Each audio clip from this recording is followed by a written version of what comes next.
हर लेखक ने अपनी विचार के अनुसार इस विद्रोह को एक अलग नाम दिया है। कुछ ने तो सिर्फ इसे एक सैनिक विद्रोह भर माना है और कुछ लोगों ने, जिसमें बीडी सावरकर, वीर सावरकर भी आते हैं, ठीक है, उन्होंने इसे भारत का प्रथम स्वतंत्रता संग्राम माना है। उन्होंने ये स्वीकारा है कि 1857 का जो विद्रोह है ये भारत की पहली आजादी की लड़ाई है। अब ये आप पे ऊपर है।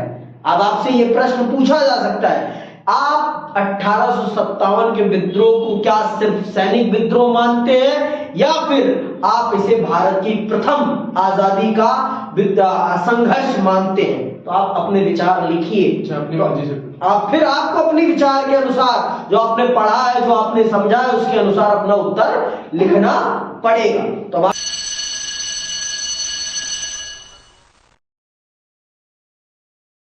अब हम चल रहे हैं उसी को और विस्तार से समझने कि विद्रोह को समाप्त करने में अंग्रेजों ने किस किस प्रकार की चीजों का इस्तेमाल किया और इस विद्रोह को समाप्त करके फिर अपने 90 साल के शासन की एक पुरजोर नींव को रख दिया। तो चलिए पढ़ते हैं और समझते हैं विद्रोह के स्वरूप को। 1857 ईस्वी के विद्रोह के स्वरूप के संबंध में विद्वान इतिहासकारों में पर्याप्त विचार वैभिन्न है। जॉन लॉरेंस, जॉन सीले और सैयद अहमद खान के विचारानुसार यह आंदोलन मात्र एक सैनिक विद्रोह था, किंतु वीडी सावरकर, अशोक मेहता और डॉक्टर पट्टी भी सीतारमैया की दृष्टिकोण में यह प्रथम स्वतंत्रता संग्राम था। जॉन तो हर विचार मतलब हर लेखक ने अपनी विचार के अनुसार इस विद्रोह को एक अलग नाम दिया है। कुछ ने तो सिर्फ इसे एक सैनिक विद्रोह भर माना है और कुछ लोगों ने, जिसमें बीडी सावरकर, वीर सावरकर भी आते हैं, ठीक है, उन्होंने इसे भारत का प्रथम स्वतंत्रता संग्राम माना है। उन्होंने ये स्वीकारा है कि 1857 का जो विद्रोह है ये भारत की पहली आजादी की लड़ाई है। अब ये आप पे ऊपर है। अब आपसे ये प्रश्न पूछा जा सकता है, आप 1857 के विद्रोह को क्या सिर्फ सैनिक विद्रोह मानते हैं या फिर आप इसे भारत की प्रथम आजादी का संघर्ष मानते हैं? तो आप अपने विचार लिखिए। फिर आपको अपने विचार के अनुसार, जो आपने पढ़ा है, जो आपने समझा है, उसके अनुसार अपना उत्तर लिखना पड़ेगा। तो अब आप तय करो कि आप क्या मानते हो। क्या मानते हो आप? संग्राम। मैं तो पहला स्वतंत्रता संग्राम। क्यों? क्योंकि जनता की भागीदारी बहुत अच्छे से थी। जनता ने पूरा विरोध किया था अंग्रेजी शासन का, पूरा विरोध किया है उन्होंने। ये बात आप जान लो, जनता के दिल से निकला था वो विद्रोह। जनता के हर वर्ग ने इसका विरोध किया था। समझ में आई बात? आगे सुनो। जॉन बेनस्टर्न ने इसे अपनी पुस्तक टॉपिक्स फॉर इंडियन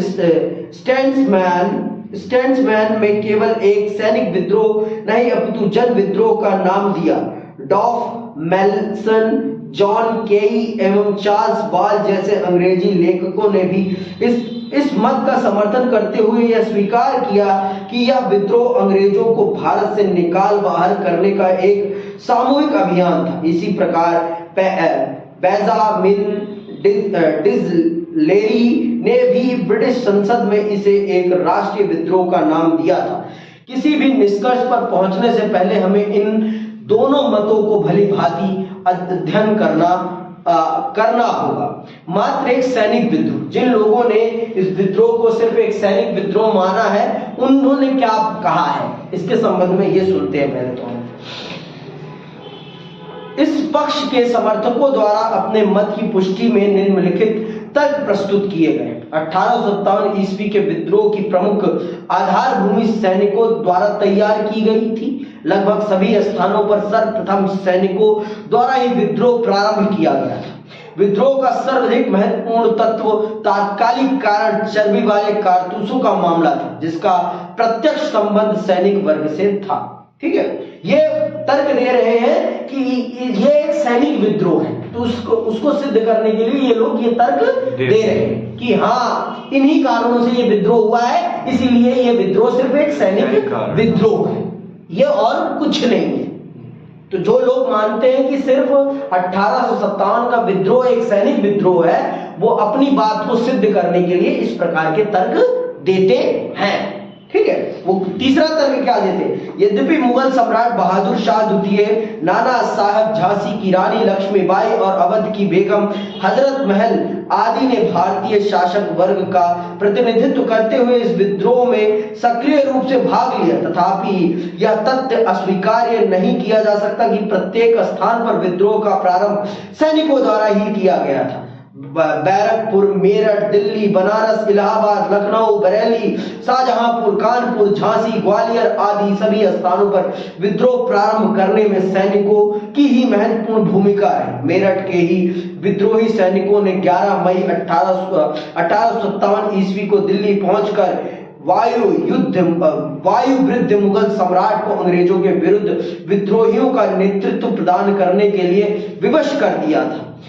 चौथा कारण, विद्रोह का प्रसार संपूर्ण देश में नहीं हुआ। मूलतः सैनिक विद्रोह होने के कारण यह उन्हीं नगरों एवं क्षेत्रों तक सीमित रहा जहां सैनिक चौकियां और सैनिक छावनियां थी अथवा जहां सैनिकों की संख्या अधिक थी। पांचवा कारण क्या कहते हैं ये सैनिक विद्रोह बताने के में, विद्रोह का दमन करने में ब्रिटिश सरकार को अधिक कठिनाइयों का सामना नहीं करना पड़ा क्योंकि इसे सामान्य भारतीय जनों का सहयोग एवं समर्थन प्राप्त नहीं था। अब आप बताओ, जनता का समर्थन प्राप्त था कि नहीं था? जनता का समर्थन प्राप्त था, उनको बहुत कठिनाई भी हुई थी। समझ में आई बात? जनता का तो अपार समर्थन प्राप्त था इस विद्रोह का। समझ में आई बात? इस विद्रोह में जनता ने सबसे ज्यादा जन भागीदारी दी है। जनता ने सबसे ज्यादा जन भागीदारी दी है, ये बात आप जान लो। आगे सुनो। तो अंग्रेजों का ये तथ्य कहना, जो लोग मानते हैं कि ये 1857 का विद्रोह सिर्फ एक सैनिक विद्रोह है, ये सरासर ना इंसाफी है। सरासर ना इंसाफी है इस विद्रोह के साथ। ये विद्रोह सिर्फ एक सैनिक विद्रोह मात्र नहीं था, ये विद्रोह भारत की आजादी का पहला बिगुल था, लेकिन उन दोगलों के चलते ये बिगुल अपनी सफलता में सफल नहीं हो पाया, बस उन दोगलों के कारण। और वो दोगले आज भी इस देश की राजनीति में विद्यमान है, ये बड़ी दुख की बात है। आगे सुनिएगा। भारत का बहुसंख्यक कृषक वर्ग एवं शिक्षित मध्य वर्ग इस विद्रोह से पृथक रहा। यदि यह विद्रोह मात्र एक सैनिक विद्रोह ना होता तो ब्रिटिश सरकार इतने कम समय में इसका दमन करने में सफल नहीं हो पाती। सफल क्यों हो पाई, इससे आप सब वाकिफ हो चुके हैं, क्योंकि भारत के गद्दारों ने ही अंग्रेजों का सहयोग किया, तभी यह विद्रोह रुक पाया। नहीं तो इनके लिए इस विद्रोह को रोक पाना नामुमकिन था। आपने खुद सुना, जो गवर्नर जनरल था उसने खुद स्वीकार किया है इस चीज को कि अगर भारतीयों ने इस तूफान के आगे बांध बन के खड़े नहीं होते तो हम हवा की इस लहर में, इस तूफान में उड़ जाते। आप सब जानते हैं कोर्ट को, आपने सुना है कि नहीं? कल की क्लास में ही बताया था। अब जो लोग इसे संगठित हिंदू मुस्लिम विद्रोह अथवा प्रथम स्वतंत्रता संग्राम जो मानते हैं, इस मत के समर्थकों ने निम्नलिखित महत्वपूर्ण तर्कों द्वारा अपने मत की पुष्टि की है। क्या क्या तर्क दिए हैं इन लोगों ने, सुनना। 1857 ईस्वी का विद्रोह केवल चर्बी वाले कारतूसों के कारण प्रारंभ नहीं हुआ। मैं मानता हूं कि वो तात्कालिक कारण जरूर है, लेकिन सिर्फ उसी के कारण प्रारंभ नहीं हुआ है। ये सब आप सब जान चुके हैं। बहुत से आर्थिक कारण, बहुत से राजनीतिक कारण, बहुत से प्रशासनिक कारण, धार्मिक कारण है, उन सब कारणों के कारण ये विद्रोह प्रारंभ हुआ है। और इन सब कारणों को मैंने आपको स्पष्ट कर दिया है बहुत अच्छे से। मैंने बहुत अच्छे से ये स्पष्ट कर दिया है कि ये विद्रोह सिर्फ एक सैनिक विद्रोह मात्र नहीं था। समझ में आई बात? यदि यह विद्रोह केवल चर्बी वाले कारतूसों के मामले को लेकर प्रारंभ हुआ होता तो भारतीय सैनिकों द्वारा ब्रिटिश सत्ता के विरुद्ध छेड़े गए इस संघर्ष में उन्हीं चर्बी वाले कारतूसों का जमकर प्रयोग नहीं किया जाता। यह सत्य है कि विद्रोह का प्रारंभ सैनिकों ने किया, किंतु शीघ्र ही यह जन विद्रोह बन गया। लाखों कारीगरों, किसानों और सिपाहियों ने कंधे से कंधा मिलाकर 1 वर्ष से भी अधिक समय तक ब्रिटिश सत्ता के विरुद्ध संघर्ष किया। ग्रामीण अवध क्षेत्र से रिपोर्ट भेजने वाले एक अफसर की रिपोर्ट से पता चलता है कि ग्रामीण विशाल संख्या में इस विद्रोह में भाग ले रहे थे। उसने लिखा था, अंडरलाइन करना, उसने लिखा था अवध के लोग उत्तर से जुड़ने वाली संचार लाइन पर जोर बना रहे हैं। अवध के लोग गांव वाले हैं। ये यूरोपियों की पकड़ के इससे बिल्कुल बाहर है। पल में बिखर जाते हैं, पल में फिर जुट जाते हैं। शासकीय अधिकारियों का कहना है कि इन गांवों वालों की संख्या बहुत बड़ी है और उनके पास बाकायदा बंदूकें हैं। तो अब आप बताओ कि क्या ये सिर्फ एक सैनिक विद्रोह था? नहीं, ये जन विद्रोह था, जनता का विद्रोह था अपनी उस शोषणपूर्ण सरकार के खिलाफ जिसने उनके राजा महाराजाओं, उनके घर की सुख चैन की रोटी छीन ली थी। विद्रोह मात्र सैनिक असंतोष के आधार पर अचानक ही प्रारंभ नहीं हो गया था। मुरादाबाद के न्यायाधीश जेसी विल्सन ने स्वयं स्वीकार किया था कि क्रांति के प्रमुख नेताओं एवं संचालकों ने 31 मई को प्रातः काल समस्त भारत में एक साथ ब्रिटिश शासन के विरुद्ध आंदोलन प्रारंभ करने की योजना बनाई थी। घुमक्कड़ सन्यासियों, फकीरों एवं मदारियों द्वारा चपातियों एवं लाल कमल के फूलों द्वारा गांव-गांव में इस क्रांति का संदेश पहुंचाया जाना इस तथ्य का स्पष्ट प्रमाण है कि यह आंदोलन एक राष्ट्रीय आंदोलन था। समझ रहे हैं बात? ये सिर्फ एक सैनिक आंदोलन नहीं था, ये एक राष्ट्रीय आंदोलन था। इन सब घटनाओं से ये बात स्पष्ट होती है। गांव में जिस प्रकार से विद्रोह की प्लानिंग की गई थी, ये इन सब चीजों को दर्शाता है और बताता है कि विद्रोह के लिए इस देश की जनता पूरी तौर पर तैयार हो गई थी, पूरी तौर पर तैयार हो गई थी। आगे तीसरा कारण है, आंदोलन में हिंदू मुसलमानों ने अपने सदियों पुराने भेदभावों को भुलाकर समान रूप से भाग लिया। मेरठ के हिंदू सैनिकों ने मुगल सम्राट बहादुर शाह द्वितीय के नेतृत्व में ब्रिटिश सेनाओं का सामना किया और कानपुर, झांसी तथा जगदीशपुर के मुसलमानों ने नाना साहब, लक्ष्मीबाई और कुंवर सिंह जैसे हिंदू नेताओं के नेतृत्व में विद्रोह किया। इसी प्रकार बरेली, शाहजहांपुर, अलीगढ़, लखनऊ आदि में हिंदुओं ने मुस्लिम नेताओं के नेतृत्व में अंग्रेजों का विरोध किया। सभी विद्रोहियों ने एक मत से बहादुर शाह को अपना सम्राट स्वीकार किया। तो अब आप बताओ क्या कहेंगे आप इसको? सिर्फ सैनिक विद्रोह मानेंगे या जन विद्रोह मानेंगे? जन विद्रोह। चौथा सुनो, विद्रोहियों को भारतीय जनता की हार्दिक सहानुभूति एवं समर्थन प्राप्त था। विद्रोह के लगभग सभी महत्वपूर्ण केंद्रों में जनसाधारण ने ब्रिटिश शासन के विरुद्ध सक्रिय भाग लिया था। स्त्री, पुरुष, बाल, वृद्ध सभी ने किसी न किसी रूप में उसमें अपना योगदान दिया था। स्मरणीय है कि झांसी में महिलाओं ने पुरुषों के वेश में अस्त्र शस्त्र धारण कर सैनिकों का डटकर मुकाबला किया था।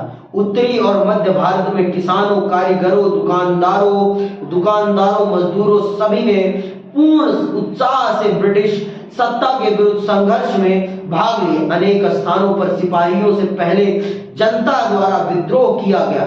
उल्लेखनीय है कि अवध में ब्रिटिश सत्ता के विरुद्ध संघर्ष में अपने प्राणों की बलि देने वाले लगभग 1.5 लाख लोगों में 1 लाख से भी अधिक संख्या सामान्य नागरिकों की थी। अनेक स्थानों पर जनता द्वारा विद्रोह में कोई भाग न लिए जाने पर भी उसकी पूर्ण सहानुभूति विद्रोहियों के साथ रही। जनसाधारण द्वारा अंग्रेजों के प्रति स्वामी भक्त रहने वाले भारतीय सैनिकों का सामाजिक बहिष्कार कर दिया गया। अंततः एक ऐसा संघर्ष जिसे जन सामान्य का व्यापक सहयोग एवं समर्थन प्राप्त था, स्वतंत्रता संग्राम ही एक अग्रिम चरण कहा जा सकता है। इस प्रकार के विद्रोह को आप स्वतंत्रता संग्राम का दर्जा ही देंगे, इसको आप विद्रोह नहीं मानेंगे। तो अब आप खुद देख लो कि जनता ने कितना बढ़ चढ़कर इस विद्रोह में योगदान दिया है, कितना बढ़ चढ़कर। अब आप खुद सोचो कि इस विद्रोह को आप क्या नाम देंगे। आप इसे सिर्फ सैनिक विद्रोह कहेंगे, जन विद्रोह कहेंगे, क्या कहेंगे, ये आप खुद निर्धारित कीजिए। पांचवा कारण कि ये सैनिक विद्रोह नहीं, एक जन विद्रोह था, या कहिए भारत का पहला स्वतंत्रता संग्राम था। विद्रोह का क्षेत्र सीमित नहीं था, निसंदेह इसके प्रमुख केंद्र आधुनिक उत्तर प्रदेश, बिहार, हरियाणा और मध्य प्रदेश के कुछ भाग थे, किंतु देश के अन्य क्षेत्रों में भी इसका पर्याप्त प्रभाव था। बंगाल और दक्षिण भारत में कुछ भागों के अतिरिक्त शेष भारत के अनेक महत्वपूर्ण स्थानों पर ब्रिटिश सत्ता के विरुद्ध विद्रोह हुए। अनेक देशी रियासतों एवं राज्यों में शासक वर्ग के ब्रिटिश सत्ता के सहयोगी एवं समर्थक बने रहने पर भी सेना एवं जनता द्वारा विद्रोह में सक्रिय भाग लिया गया। यदि यह मात्र सैनिक विद्रोह होता ना तो इतनी शीघ्रता पूर्वक इतने व्यापक क्षेत्र में इसका प्रसार हुआ होता, और ना ही ब्रिटिश सरकार को इसके दमन के लिए सैनिकों के साथ साथ जनसाधारण को भी अपने अत्याचारों का शिकार बनाना पड़ता। अगर सिर्फ ये सैनिक विद्रोह था तो जनता को फिर क्यों मारा गया? जनता को क्यों मारा गया? आप खुद बताओ, सोचो इस चीज को। अगर सिर्फ एक साधारण सा विद्रोह होता तो जनता को इस विद्रोह में क्यों दंड दिया गया अंग्रेजों के द्वारा? आप खुद सोचो, खुद सोचो। छठा कारण सुनो, जिस कारण से हम कह सकते हैं कि ये सैनिक विद्रोह नहीं, जन विद्रोह था, और ये 6 के 6 कारण आपको पता होने चाहिए। 1857 ईस्वी के आंदोलन में विद्रोहियों ने, चाहे वे किसी भी वर्ग, जाति अथवा धर्म से संबंधित थे, एक सामान्य उद्देश्य की प्राप्ति के लिए संघर्ष में भाग लिया था। यह सामान्य उद्देश्य था भारत से ब्रिटिश सत्ता को उखाड़ फेंकना। विद्रोही नेताओं के व्यक्तिगत स्वार्थ चाहे जो भी रहे हों, सभी मुगल सम्राट के विगत गौरव पुनर्स्थापना करना चाहते थे। इस प्रकार 1857 ईस्वी का विद्रोह एक सैनिक विद्रोह मात्र नहीं था, यह भारत का प्रथम स्वतंत्रता संग्राम था। इसका प्रमुख उद्देश्य देश को विदेशी प्रभुत्व से मुक्त कराना था। अंततः पंडित जवाहरलाल नेहरू के शब्दों में यह कहना सर्वथा उचित होगा कि यह सैनिक विद्रोह से कहीं अधिक था। यह शीघ्र ही फैल गया और इसने जन विद्रोह तथा भारतीय स्वाधीनता संग्राम का रूप धारण कर लिया। विद्रोहियों की छवियां, चित्रों से जानकारी। देखो, अंग्रेजों ने अपने लिए सहानुभूति पैदा करने के लिए चित्रों का प्रयोग किया कि ब्रिटेन में रहने वाली जनता भारत में किए जाने वाले अत्याचार पर अंग्रेजों का पक्ष ले। इसके लिए उन्होंने बहुत से चित्रों का सहारा लिया, जिन चित्रों के माध्यम से उन्होंने भारतीय जनता को क्रूर दिखाया और अपने आप को बेचारा, लाचार दिखाया, और ये भी दिखाया कि हम कितने वीर हैं, कितने शूरमा हैं, कि हमने भारत में जो लोग अंग्रेजी शासन के विरुद्ध हैं, हमने उनका किस प्रकार से नरसंहार किया। ये भी दिखाया अपने चित्र कि हम कितने बड़े न्याय के देवता हैं। उन्होंने ये भी दिखाया अपने चित्रों के माध्यम से। वो चित्र क्या है और इन चित्रों में क्या दिखाने का प्रयास किया गया है, ये भी हम समझ लेते हैं।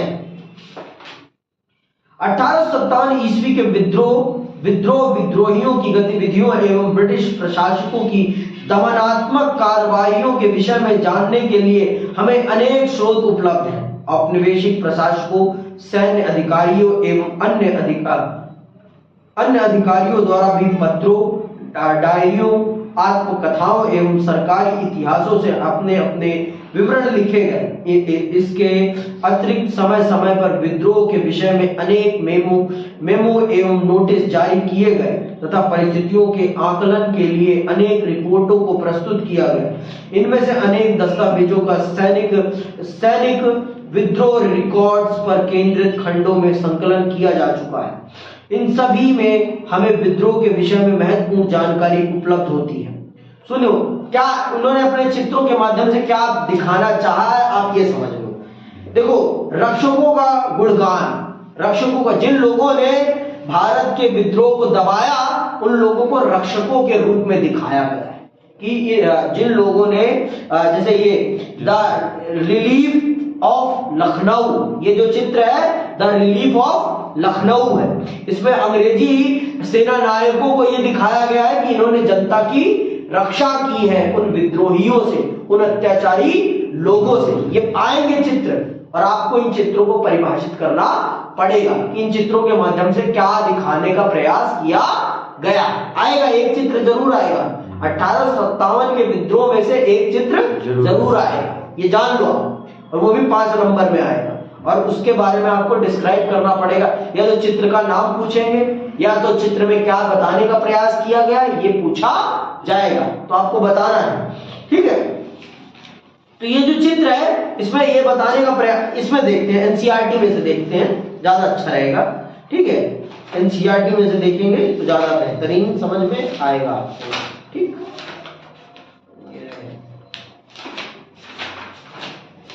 ये देखो, ये है द रिलीफ ऑफ लखनऊ। ठीक है, ये क्या है, द रिलीफ ऑफ लखनऊ।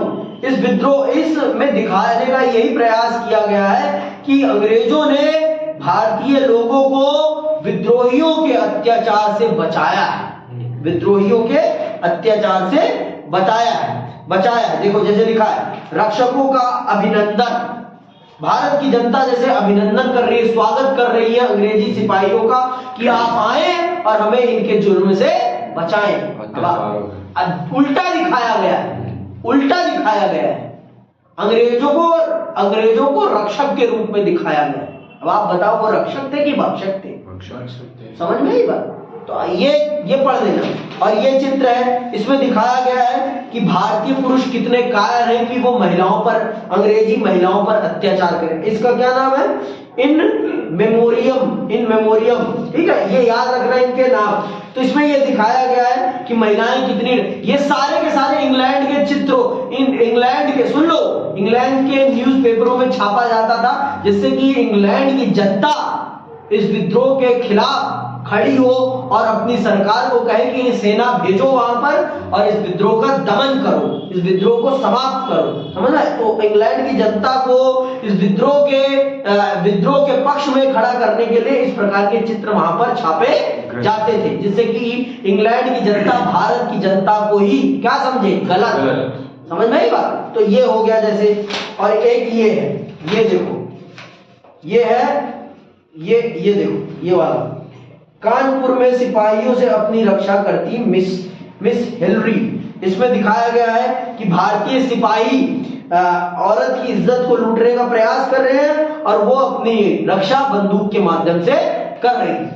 इन चित्रों के माध्यम से ये दिखाने का प्रयास किया गया है कि भारत के लोग गलत हैं और वो सही हैं। इसमें भी यही दिखाया गया है। ये चित्र आया भी होगा कभी, इसका नाम है जस्टिस। इसका ये जस्टिस कर रहा है।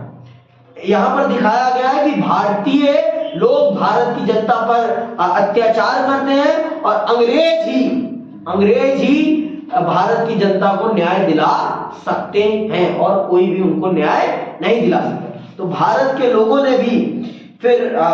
लोगों ने भी अपनी बात को बहुत अच्छे से स्पष्ट करने के लिए, बहुत सही से रखने के लिए फिर उन्होंने भी राष्ट्रवादी चित्रों का निर्माण किया। जैसे ये झांसी की रानी का चित्र है, इस प्रकार के अनेक चित्रों को बनाया गया जिसमें ये दिखाने का प्रयास किया गया कि भारत की जनता जुड़े और भारत की जनता भी इनका संहार करे। ये देखो टीपू सुल्तान को कैसे दिखाया गया है।